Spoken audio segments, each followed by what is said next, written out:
Morfologi bakteri lanjutan. Basil atau Bacillus adalah kelompok bakteri yang berbentuk batang atau silinder dan mempunyai variasi sebagai berikut. Diplobacillus jika bergandengan dua-dua. Strepbacillus jika bergandengan membentuk rantai. Spiral atau Spirillum adalah bakteri yang berbentuk lengkung dan mempunyai variasi sebagai berikut. Vibrio berbentuk koma jika lengkungan kurang dari setengah lingkaran berbentuk koma. Spiral jika lengkungan lebih dari setengah lingkaran.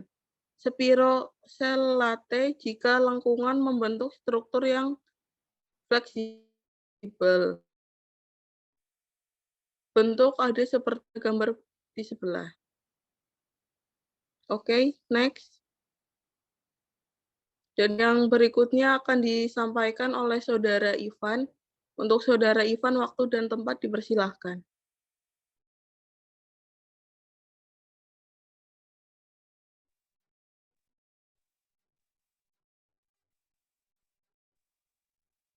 Alga. Genus alga kebanyakan terdapat sebagai sel tunggal yang berbentuk bola, batang, gada, dan kumparan. Alga ada yang bersel satu, contohnya Corococcus, dan ada juga yang berkoloni seperti Volvox, dan juga berubah seperti Spingoria, Oscillatoria, Heria, dan lain-lain. Alga yang berupa lembaran, contohnya Ulva, Padina, Exlaminaria, dan lain-lain. Dan alga yang berupa rerumputan, yaitu Chara, Nitella, Sargassum, dan lain-lain. Alga sebagaimana protista eukariotik yang lain mengandung nukleus yang dibatasi oleh membran. Alga adalah kelompok organisme autotrof yang tidak memiliki organ dengan perbedaan fungsi yang nyata. Alga bahkan dapat dianggap tidak memiliki organ seperti yang dimiliki tumbuhan seperti akar, batang, dan sebagainya. Karena itu, alga digolongkan pula sebagai tumbuhan bertalus. Next.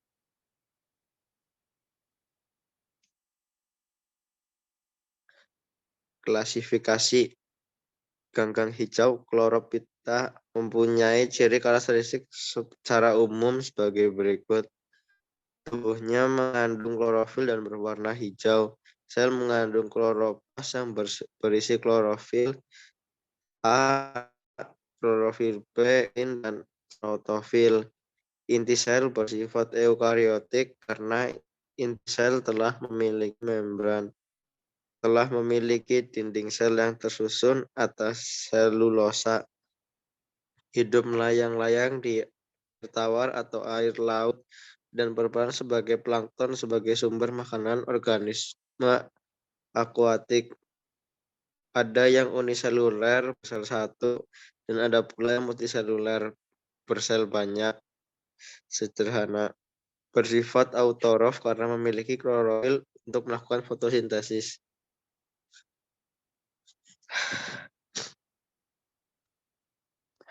Next.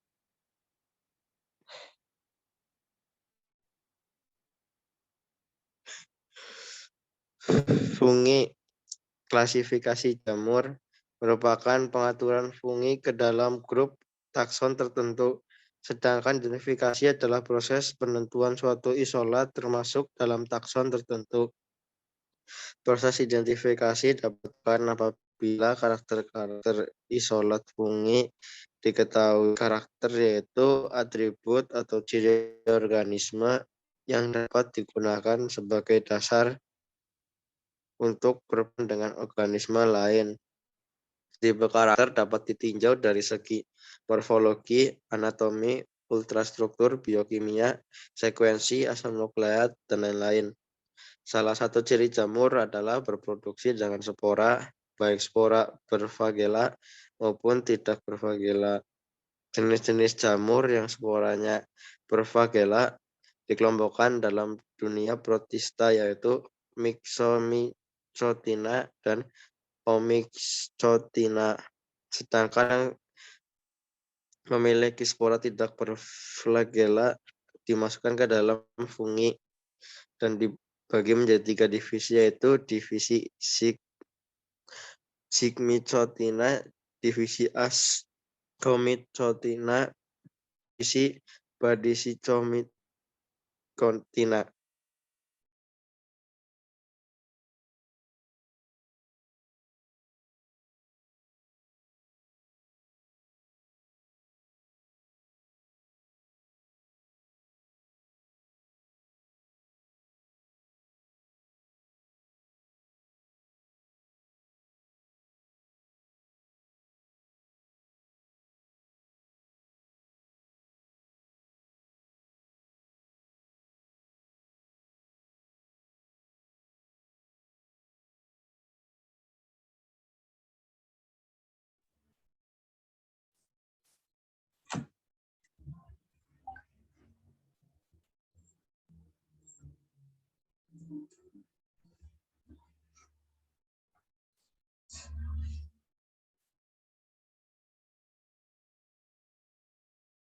Ya, terima kasih kepada rekan saya.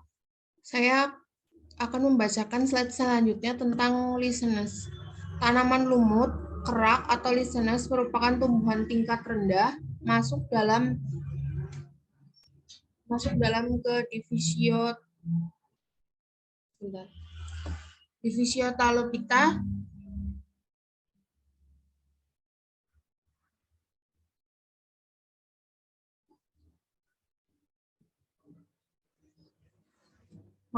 Ke dalam divisio Talopita yang merupakan tumbuhan simbiosis antara fungi dan alga, sehingga secara morfologi dan fisiologi merupakan satu kesatuan di mana dua organisme tersebut hidup berasosiasi satu dengan yang lain. Menurut Tijoro Supomo, Gembong 2001. Tanaman lianas yang lazim dikenal dengan nama lumut kerak merupakan jenis tanaman lumut yang belum banyak diketahui oleh sebagian orang, dan sesungguhnya berbeda dari lumut yang biasa dilihat. Tumbuhan ini tergolong tumbuhan perintis yang ikut berperan dalam pembentukan tanah. Tumbuhan ini bersifat endolitik karena dapat masuk pada bagian pinggir batu. Next.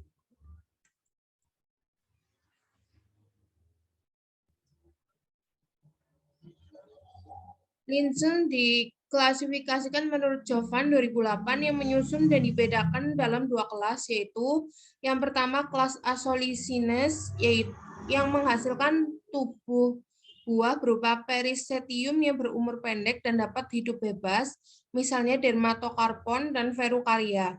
Yang kedua, Verrucaria ningrescens suavice algermani. Spesies ini termasuk dalam tipe morfologi krustose karena sifatnya yang sulit dipisahkan dari substrat yang ditumbuhinya.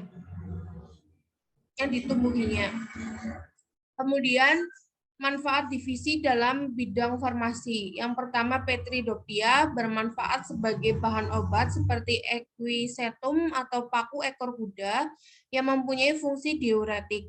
Bermanfaat sebagai bahan obat-obatan seperti equisetum atau paku ekor kuda yang mempunyai fungsi diuretik. Kemudian yang kedua, tumbuhan berbiji. Manfaat tumbuhan berbiji terbuka, penghasil kayu untuk bahan industri, kertas, dan tripat, atau pinus dan agatis. Korek api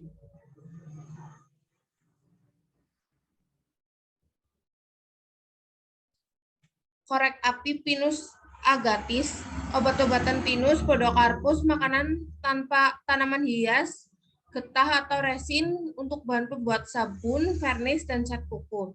Yang kemudian Talopita. Pada beberapa jenis alga juga ditemukan manfaat yang sangat berarti bagi proses pembuatan obat-obatan maupun antibiotik. Alga dengan manfaat antibiotik ini diteliti efektif dalam pencegahan bakteri Escherichia coli. Sedangkan pada jenis alga lainnya ditemukan S-fucoidin dan sodium laminarin sulfat yang digunakan sebagai antikoagulan darah. Next. Kemudian ada bakteri. Penicillium notatum digunakan sebagai antibiotik penisilin untuk pengobatan infeksi. Preptonibacterium shermani digunakan untuk vitamin K. Acetobacter digunakan untuk pembuatan vitamin C. Corynebacterium glutamicum digunakan untuk menghasilkan asam amino. Kemudian alga mencegah terjadinya kanker, menjaga kesehatan jantung, mengatasi sindrom pramenstruasi. Kemudian fungi jenis Hygrococcus dan Lycoperdon pelarut sebagai decompounder. Kemudian lisen berfungsi sebagai tumbuhan obat, mendeterminasi umur bebatuan, bahan atau preparat pewarnaan, dan lain-lain. Yang terakhir, saya kembalikan kepada moderator.